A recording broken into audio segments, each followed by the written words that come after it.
Lorna Tolentino engaged na raw kay Lito Lapid pero fake news pala, that's a music video. Tara at pag-usapan natin yan. Pero bago ang lahat, kung di ka pa nakasubscribe sa ating channel ay huwag kalimutan mag-subscribe para lagi kang updated sa latest chika. Nagulantang ang marami sa bagong showbiz engagement sa pagitan nina Lorna Tolentino at Lito Lapid. Pero bago kayo kiligin ng todo, fake news yan.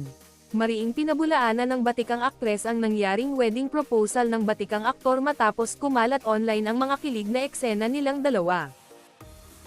Ayon kay Lorna, ang mga nag-viral na romantic clips ay bahagi lamang ng isang music video.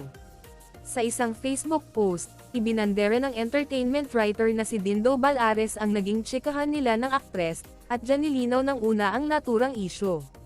Nag-reach out si Dindo kay Lorna, na tinawag niyang Ninang, matapos may magpadala sa kanya ng video na tila nagpapakita ng engagement moment sa pagitan ng aktres at ni Lito.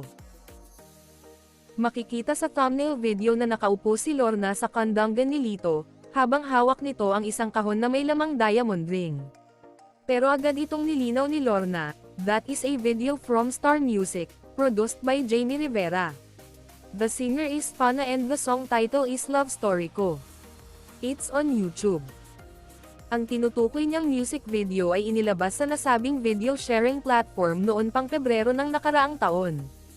Magugunitang nagkasama sina Lorna at Lito sa seryeng FPJ's Batang Quiapo ng ABS-CBN, kaya naman mas naging matunog ang tsismis na may something sa kanila.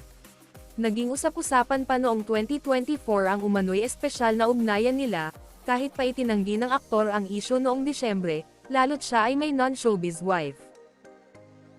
Pero teka, spotted si Lito sa kasal ni Renz Fernandez, anak ni Lorna, noong June 2024.